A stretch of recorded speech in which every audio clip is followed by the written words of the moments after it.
सीधे रुक करेंगे गोंडा का भी, जहां ब्रजभूषण शरण सिंह शक्ति का प्रदर्शन कर रहे हैं। क्या कुछ कह रहे हैं, उन्हें भी सुनिए। कि हम भारतीय जनता पार्टी के सिपाही हैं।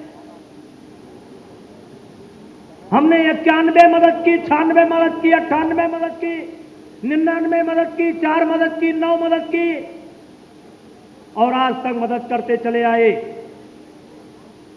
तो क्या मिला? मेरे भाइयों, मैं आपको बताना चाहता हूं कि देश में एक ऐसी स्थिति आ गई थी 2014 के पहले, एक ऐसी स्थिति आ गई थी कि दुनिया के जितने भी विद्वान हैं, जो राजनीति के पंडित हैं, उन्होंने कहना शुरू कर दिया था कि इस देश के अंदर अब किसी भी पार्टी की सरकार बहुमत की नहीं बनेगी। क्यों कहना शुरू कर दिया था? कि सन 1984, फिर ले चलता हूं, 84 में इंदिरा जी की हत्या हुई थी, सहानुभूति की लहर थी, राजीव गांधी की पूर्ण बहुमत की सरकार बनी थी। लेकिन 84 के बाद, भारतीय जनता पार्टी के कार्यकर्ताओं, 84 के बाद 89 में चुनाव हुआ, किसी की पूर्ण बहुमत की सरकार नहीं बनी। 89 के बाद 91 में चुनाव हुआ, किसी की पूर्ण बहुमत की सरकार नहीं बनी। 91 के बाद 96 में चुनाव हुआ, किसी की पूर्ण बहुमत की सरकार नहीं बनी।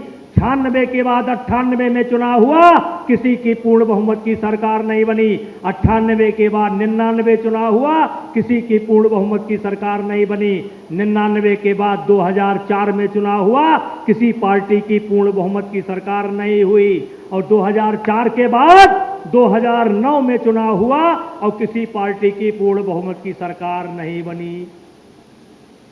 तब देश के लोग, देश के प्रति चिंता रखने वाले लोग ये सोचने लगे कि शायद इस देश के अंदर अब कभी पूर्ण बहुमत की सरकार नहीं बनेगी।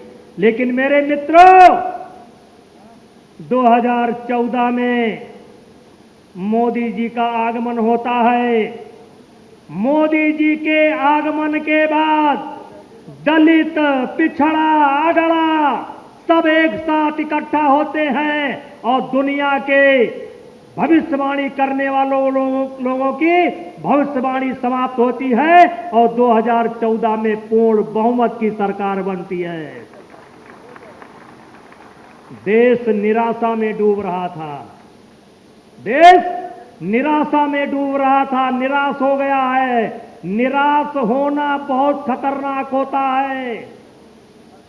और तब आप लोगों के बदौलत 2014 में पूर्ण बहुमत की सरकार बनी। 2014 के बाद 2019 में पूर्ण बहुमत की सरकार बनी।